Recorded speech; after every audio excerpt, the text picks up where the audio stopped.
Good evening and thank you for joining us. I'm Don Brubaker. And I'm Karina Garcia.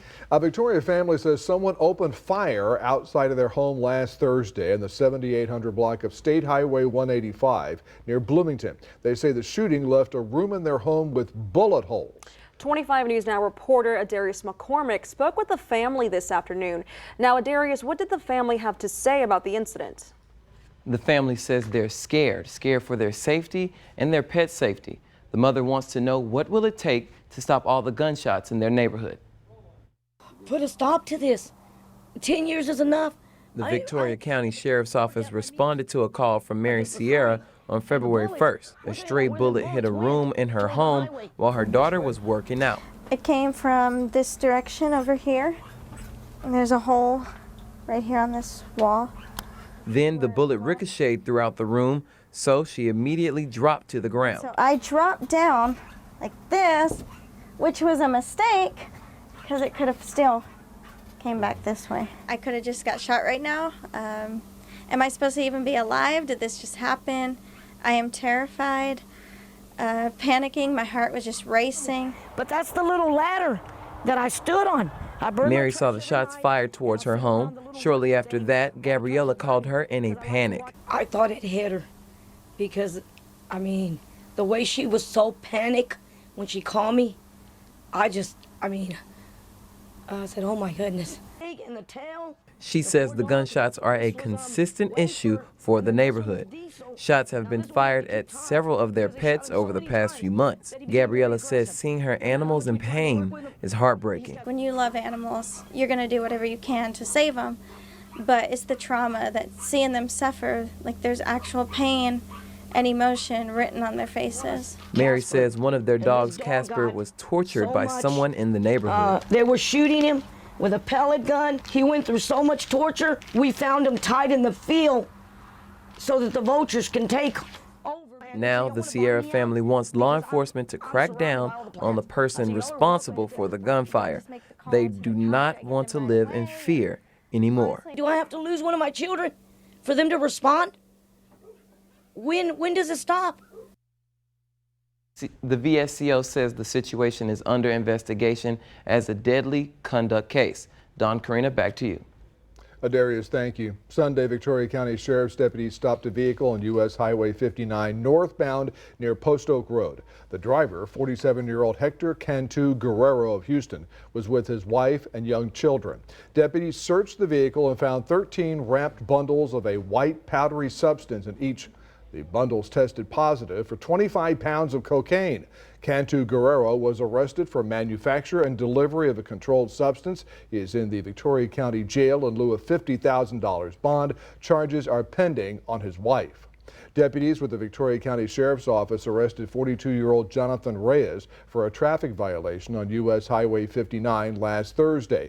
Reyes had refused deputies' request to search his vehicle, and after a canine did a free air sniff search of his vehicle, they found money wrapped in 5 cellophane plastic bundles with a masking agent. The total amount police found was about $150,000. Authorities arrested Reyes and charged him with money laundering and a Money Services Act violation. A 42-year-old suspect was arrested by Victoria County Sheriff's deputies. Sean Johnson is charged with aggravated assault with a weapon and unlawful restraint. He is in the Victoria County Jail in lieu of $50,000 bond. And in El Campo, a woman is in custody in the Wharton County Jail. 25-year-old Ashley Olguin is facing 3 charges. She is charged with intoxication manslaughter with a vehicle, and she also faces 2 counts of intoxication assault with a vehicle. She is in jail in lieu of $1.3 million bond. A SWAT-style raid at a Wharton hotel Thursday captured the man believed responsible for 3 armed robberies, 2 of which took place in El Campo. The El Campo Leader News reports authorities say 40-year-old Christopher King of Bay City robbed 2 businesses in El Campo, along with a convenience store last month in Bay City. King was tracked down in Wharton and was taken into custody without incident. King faces 3 charges of aggravated robbery. He is in the Wharton County Jail in lieu of $150,000 bond. Let's take a first look at your forecast with First Warn Storm Team Chief Meteorologist Mac Perez. And I was mentioning this, Mac, earlier tonight. It feels a little more humid tonight. Am I? It was kind of chilly at the same time, though. I still felt a little cold rush. It was that cold deck of clouds that rolled in late in the afternoon with that north wind. I think that's the humid and cold thing that you felt out there. Temperatures, however, are still not exactly February-like. Look at this, right about now we're down 60s down south and even in the 40s up in Amarillo. That's across Texas. But remember I told you there was going to be a warm up in the U.S. while everything happening on the West Coast. We'll talk more about that and how it affects us coming up in just a moment. All right, Mac, thank you. The National Weather Service has these river flood warnings posted for the crossroads. Now, first off, we'll talk about the river flood warning for Victoria and Calhoun counties. That's in effect until early Saturday morning for the Guadalupe River near Bloomington. At 11 o'clock a.m., the river is at 26.2 feet, flood stage 20 feet. And now in Jackson County, a river flood warning is in effect until Tuesday morning for the Lavaca River near Edna. At 7 p.m., the river was at 26 feet. Flood stage is 21 feet. U.S. Senator John Cornyn announced SkyWest Airlines will get nearly $20 million in federal funds for Victoria Airlines services. The funds will come in over a 3-year term to support essential air services to and from the Victoria region. This includes 12 round-trip flights per week from Victoria Regional Airport to Bush Intercontinental Airport in Houston. Airport Director Lenny Lorena says this will help attract business to the region. At the end of everything, it makes our community more, gives more advantageous reasons for people to move their companies to this area, since you have actual commercial service via United Airlines serving the community. Senator Cornyn says this funding will provide improved connectivity, tourism, and economic opportunity in Southeast Texas. Now, over the weekend, Victoria elected a new mayor. Dwayne Crocker won the race with 61% of the vote. Mayor-elect Crocker says he wants to continue his service to others. The 55-year-old wants to focus on improving roadways and wants to work to retain firefighters and police officers. Crocker is an attorney who graduated from Texas Tech Law School in 1994. I want to continue to support economic development to the extent we can with new jobs, workforce training, things of that nature. I think that's hugely important for us. 4,080 people voted in the mayoral special election, or 10.91% of all registered voters. The next election for mayor is set for May of 2025. Bringing us to your viewer poll tonight, you can scan that QR code on your screen to vote now. The question is, are you satisfied with the outcome of the mayoral election? Yes or no? According to our results tonight, it looks like 76% stand at yes and the remaining 24% stand at no. And we thank you for voting tonight. The new fire chief for the city of Victoria brings 30 years of experience in firefighting and rescue to the department. George Gomez was sworn in this morning as the new fire chief. Gomez says it's the professionalism, leadership, and care shown to the community that has really impressed him. This department is talented and amazing. They are a leader, one to be recognized and emulated, and I'm just so honored and proud, but yet humble to be a part of this team. Gomez has 30 years experience, which includes 16 years of field patrol experience, plus 14 years of leadership and administrative assistance, all within the City of Dallas Fire and Rescue Department. Gomez began his new position on February 1st. Gomez has 2 sons who are also firefighters in North Texas. Governor Greg Abbott is expected in Victoria Thursday to support Jeff Bouknight for District 30 House seat. The event begins at 10:30 a.m. at the Victoria College Emerging Technology Complex located at 7403 Lone Tree Road. The event with Governor Abbott is open to the public, but those who want to attend need to RSVP. Come to our website, crossroadstoday.com, for that link to RSVP. The Calhoun County Republican Party hosted its candidate forum tonight at Drifters Hall in Port Lavaca. All candidates, opposed or unopposed, were invited to speak. One voter says a key issue for him is inflation and the cost of living. 4 years ago, our lives were much easier. I was able to afford and do a lot of different things every day that I cannot do anymore. And that's not just my family, that seems like everybody's family with children and People getting older, it's hard to live. Early voting starts on Tuesday, February 20th, and voting will run through March 1st.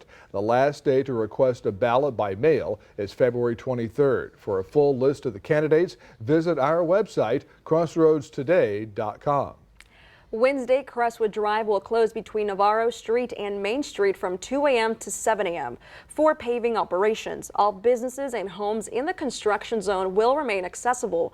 The construction is part of the Crestwood Drive Phase 3 reconstruction project. Remember to subscribe to our YouTube channel, Crossroads Today. Hit the like button and click the notification bell so you can see Crossroads Today on YouTube. And stay with us. Coming up on 25 News now at 10. A man in Florida is facing charges in the death of a Florida State Trooper and a truck driver. Also ahead, a new report shows that school buses might be getting replaced soon.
A gunshot was fired inside a high school restroom in Augusta, Georgia this morning. School police investigated and found that the gunshot hit a toilet, but no one was hurt. Officers found one student with a gun and another student with a knife. Both students are facing charges, and parents came to the school to pick up their children. Now, a man in Florida is facing charges related to the death of a Florida patrol trooper and a truck driver. The trooper died in a car wreck on Interstate 95 early Friday morning while trying to chase the suspect, who deputies say was driving recklessly. 30-year-old Michael Anthony Addison from Lauderhill by the Sea received several charges from 3 different departments. Those agencies include Florida Highway Patrol, the St. Lucie County Sheriff's Office, and the Broward County Sheriff's Office. He was given no bond and faces multiple felony charges, including homicide.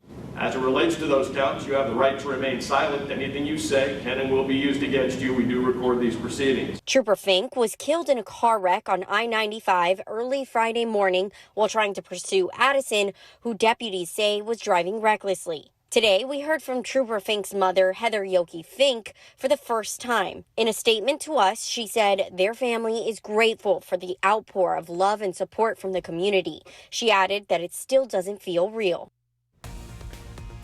At least 14 Palestinians were killed with many hurt after airstrikes hit a mosque in central Gaza. Hospital spokespersons have described them as Israeli airstrikes. Video shows destruction at the mosque with civilians trying to rescue people from under the rubble. Other videos showed scenes of multiple dead bodies in plastic bags and many, including multiple children, being treated in the emergency room. Free mental health services are now available for more than 153,000 students across all Texas A&M University institutions. The school system announced Monday that students have 24/7 access to the Health Student Support, a confidential mental health care app. Students can access virtual counseling by phone or chat and make appointments for short-term support by telephone or video. The school bus may be on its way out. A new report saw that most students in the U.S. travel to school in a private vehicle, replacing the bus with the pickup line. 53% of students were either driven or drove themselves to school in a private vehicle in 2022. One expert suggests the pandemic motivated parents to drive children to school so they can go back to class. The health threat also prompted some bus drivers to refuse to work. Others are using their CDLs for better paying driving jobs. Well, good evening, everybody. 49 degrees, a little on the chilly side tonight, but in the next couple of days, we're going to start warming up. We got up to 63 today. Of course, that wind was kind of chilly from the north, and the overnight low was 49. We'll get down to about 45 tonight. But the interesting thing is, although we didn't have any rain today, I mean, obviously Saturday morning, we really got the downpour. So the first 5 days of February, we've had 2.74 inches. Not bad. In fact, since the beginning of January, February, 5 days, we were already at 10 inches for the year. That's pretty phenomenal for us. So it's a good start. We'll be talking more about what to expect for the rest of your work week, and we'll take a look at what's going on the West Coast. All that in a moment.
Well, good evening, everybody. It was a pretty good start to the day. You remember the sunshine, and then all of a sudden the big cloud deck rolled in, got a little cooled with that gusty north wind, but that was just temporary. It's all cleared out. Everything's gone out to the Gulf in a sense.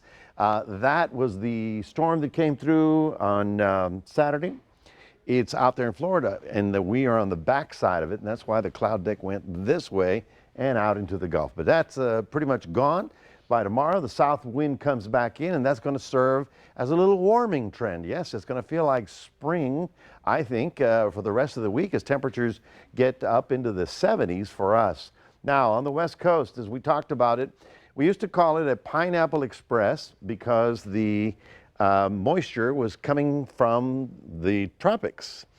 Then we called it the, well, now it's being called the, then there was a tropical tap because we were tapping into the warm air from the tropics. Now it's called the atmospheric river, so it's pretty much the same thing. It's a river of very moist air coming down from the central Pacific. Remember what season it is? El Nino. So all this Pacific is much warmer than normal. That's all energy that's coming up and really slamming into California. Tomorrow you're going to hear some amazing stories about what's going to be happening because there have been so many mudslides. I mean, houses are beginning to slip off the mountainside, so it's going to be something. And this is an interesting video. For those of you who remember the Terminator, when Arnold Schwarzenegger was riding on a motorcycle in this concrete channel, well, that's the LA River. It's all concreted. And you can see how the water is really rushing rapidly with about 12 inches of rain in West Hollywood, well, actually UCLA, and all this is just enormous. You never see this kind of water in essentially what's a desert. Well, for us here in South Texas, oh yeah, we still got the Navidad River, a little bit high, but it'll be going back down below its banks. And of course, we still have the Guadalupe down near Bloomington. But by tomorrow, since we've had no additional rainfall, all that should start getting back to its banks and no major problems. So overnight, we're getting down to about the mid 40s, a little chilly. And then tomorrow, we'll warm up in the upper 60s. Couple of 70s possible, and certainly later this week we're going to see a couple of 70s as well. But the question is, will that West Coast storm do anything for us? Well, let me show you what's happening. Here's the big ridge of high pressure that's going to give us the nice couple of days. But as it goes this way, it's going to turn back the winds out of the south. The storm starts to move into Arizona. It's going to be a big mess for the southern Rockies. I don't know if you have any business out there, but then the storm starts rolling northeast, which is good for us because the storm's energy is up here. Down here, we'll have this little frontal system. That'll give us a little light rain activity by the time we get to the weekend, but I don't expect anything severe like what we had last weekend, so that's a good stuff. All right, sunny skies tomorrow, getting up to about 67 down in Port Lavaca. In Cuero, starting off at 50 in the morning, getting up to about 70 degrees with the abundant sunshine. And as I said, by tomorrow, the north wind will end, south wind will kick in. It'll be getting into the mid 70s. And then Saturday night into Sunday, frontal system comes in, possibility of some shower activity, about 40%. And then it gets just a tad bit cooler by Sunday. That's your 7-day forecast, folks. Reminding everybody we do have a QR code. Love for you to scan that. Put Crossroads Today on your phone. Here's Zach Brown with sports. Thank you, Mac. We have a battle of two top 5 Crossroads teams tomorrow night here from the home team coming up in sports.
Calhoun Soccer comes into this week ranked at number 4, El Campo. Well, they're number 2, and they play each other tomorrow in El Campo. Last year, these two met. Game 1 was a tie ball game, and Calhoun won the second time around, and they nearly met each other in the state semifinals in Katy. But that was last year. The Rice Birds ready to defend the home turf.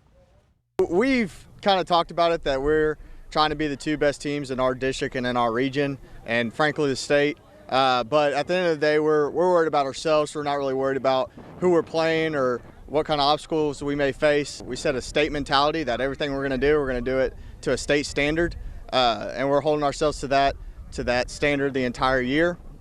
It's going to take relentless effort. It's going to take everything that we have to be able to stay in the game, and I hope we pull it out at the end. That game will be in El Campo tomorrow at 7:30. On a more global stage, Messi and Inter Miami travel to Hong Kong. And of course, with Messi playing, they're going to pack the stadium out, except he didn't play. Fans booed and could be heard chanting that they wanted a refund. Apparently, he was fit to play because on the sheet before the game, he was listed as an available substitute. Then at the half, they were suddenly told he had a knee injury. They informed local government and apparently still not resolving this messy situation. And share the disappointment of local and overseas fans and stakeholders. Nevertheless, we hope that there will be a lasting positive impact on the thousands of Hong Kong youth athletes, youth with special needs, and students who took part in the 2-day community outreach program with the marquee players. They also announced they would be withdrawing themselves from government grants due to what transpired. In other global soccer news, the World Cup games in 2026 coming very close to home. Dallas will host a total of 9 games. Houston gets 7. They will get 5 group stage matches, 1 round of 32 and 1 round of 16 match. The championship, well, that's going to be played in New Jersey. Now, to the other football at the Pro Bowl, some stars from the Lone Star State took to the field, and this is a combination that might give Cowboys fans nightmares. Eagles quarterback Jalen Hurts to CeeDee Lamb for a touchdown, and of course maybe the best quarterback in the state of Texas, that C.J. Stroud, with probably the best throw of the Pro Bowl games. Even the announcer thought this was just a jump ball. Ended up being a perfectly placed dot to Jamar Chase. And this from Victoria Athletic Director Spencer Gann. After multiple conversations with administration, they have decided to appeal the UIL's decision on realignment. The appeals process should be underway to the UIL committee on February 20th. And I think they're trying to get into that District 14. They got a lot of corporate schools in District 14. Right now, in that District 13, the travel is a bit unreasonable, to say the least. That's it for your sports. Donna, Karina, back to you. So what they're trying to do, I guess, Zach, is trying to get both East and West back into the same district. I don't know if that's going to be the case this time around due to enrollment, but there's a District 14 in that Class 5A Division II that's full of corporate schools, and the travel is only about 80 miles. In their current district, full of a bunch of Bernie and San Antonio, like 180 plus miles, and it's just not fair to the Warriors. It's just not. Alrighty, thank you, Zach. And stay with us. Coming up on 25 News Now at 10, we're going to take a last look at your weather. Plus, Midcoast Family Services of Victoria was awarded with 2 federal grants.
held Sunday night. You can see the full list of the winners on Muse's biggest night on crossroadstoday.com. Actually, TV ratings for that went up over last year. Midcoast Family Services of Victoria was awarded 2 federal grants totaling over $1.1 million through the U.S. Department of Housing and Urban Development's Continuum of Care program. The grants will provide to Midcoast Family Services housing, assistance, and support services for individuals, families, minors, and domestic violence survivors experiencing homelessness. New Jersey will host the 2026 FIFA World Cup at MetLife Stadium. FIFA says the tournament will consist of 104 matches across the U.S., Canada, and Mexico. It will also feature 48 national teams instead of the previous 32. Canada, Mexico, and the U.S. are automatically placed into the tournament. They will each play their group stage matches on home soil, or in the case of NRG Stadium or Jerry World home turf. Anyway, meanwhile, the quarterfinals will be held in Boston, Los Angeles, Miami, and Kansas City.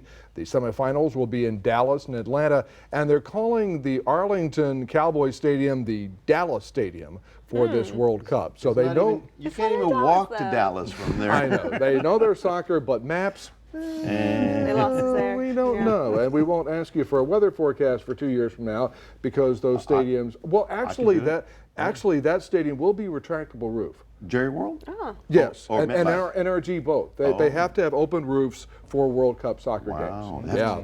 They don't play on artificial, right? I think it's natural grass, which was a big concern because MetLife has like some of the worst turf in the NFL. Oh, yeah. And it has destroyed a lot of people's like Achilles and all that. So yeah. I think grass was what a lot of people were talking about. Required. Yeah, there you go. So good stuff. Good stuff. But Greg. for now. Anyway, right about now, you're going to be enjoying the week. It's going to be sunny and mild. We're going to get very spring-like to about 75 by the time we get to Friday. But that little front is not a huge thing, but it will produce a few little showers around the area over the weekend. The best chance will be on Sunday.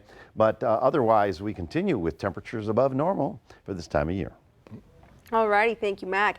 People in South Korea are eating fried toothpicks, and it's got the country's government issuing warnings now. The toothpicks in question aren't wooden, but made of starch, rather. The South Korean Ministry of Food and Drug Safety said the toothpicks, which resemble mini green curly fries when cooked, were not verified as safe to eat. The food trend went viral after video surfaced, of course, on social media, showing people frying up the little green sticks and adding seasoning. Again, that's not very safe, so don't go out there eating some toothpicks. And they're eating If these you're that hungry. they're eating these fried toothpicks because it's very tough to barbecue floss. If you think about it. I mean, don't knock it till you try it, I guess. Yeah, that's what I said. Alrighty.